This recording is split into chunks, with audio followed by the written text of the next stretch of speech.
Students, आज का हमारा टॉपिक है स्वेलुइंग एंड पेरिस्टालसिस। स्वेलुइंग कहते हैं खाने को निगलना।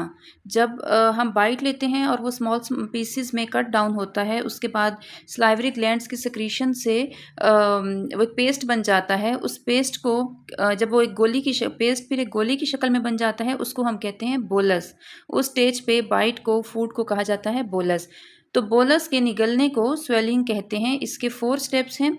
जब स्वेलिंग करते हैं, हम खाना निगलते हैं, तो उस टाइम टंग, ज़बान अप एंड डाउन मूव करती है। थ्रोट में, हमारे गले में लेरेंक्स बॉक्स भी है जिसको वॉइस बॉक्स कहते हैं, और रेस्पायरेटरी सिस्टम भी है। स्वेलिंग के टाइम पे लेरेंक्स बॉक्स और लेरेंक्स बॉक्स क्लोज हो जाता है। ये नंबर सी पे देखें आप। The larynx cartilage around the top of trachea is pulled upward so that glottis lies under the back of the tongue. Larynx कहते हैं वॉइस बॉक्स को, जो कि गले में ही प्रेजेंट होता है।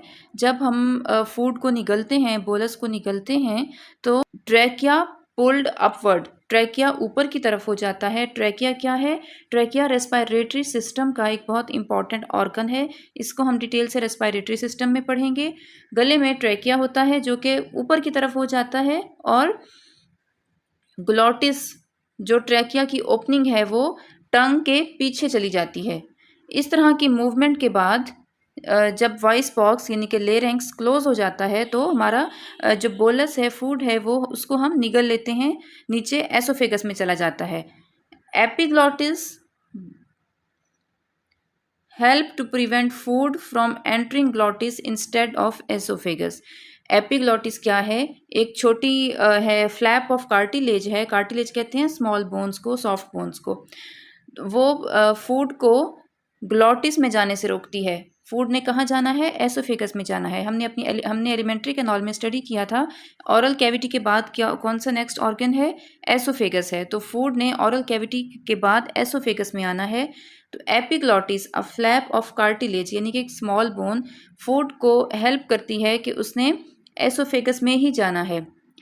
तो जब हमारा फूड जो है, हमारी बोलस है, वो एसोफेगस तक पहुंच जाती है, उसके बाद नेक्स्ट स्टेप है पेरिस्टालसिस। एलिमेंट्री कैनाल में लेयर्स ऑफ मसल्स प्रेजेंट हैं, जिनको सर्कुलर मसल्स और लॉन्गिट्यूडनल मसल्स कहा जाता है। Longitudinal muscle and circular muscles की मूवमेंट को पेरिस्टालसिस का नाम दिया जाता है। पेरिस्टालसिस किसे कहते हैं? मसल्स की मूवमेंट को।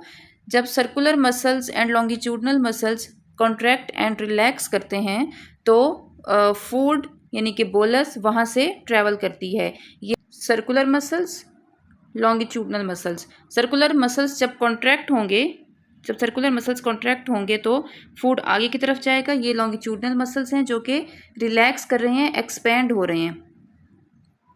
ये लॉन्गिट्यूडनल मसल्स एक्सपैंड हो रहे हैं। आगे जाकर जब ये लॉन्गिट्यूडनल मसल्स कॉन्ट्रैक्ट होंगे तो सर्कुलर मसल्स एक्सपैंड हो रहे हैं, ये रिलैक्स कर रहे हैं। इस तरह longitudinal muscles and circular muscles की कॉन्ट्रैक्शन और रिलैक्सेशन से बोलस ट्रैवल करता है, मूव करता है और आगे की तरफ जाता है। पेरिस्टालसिस क्या है? एलिमेंट्री कैनाल में मसल्स की मूवमेंट को पेरिस्टालसिस कहा जाता है। ये था स्टूडेंट्स आज का टॉपिक। नेक्स्ट टॉपिक के लिए मेरे साथ रहिएगा। Thank you. अल्लाह हाफिज़।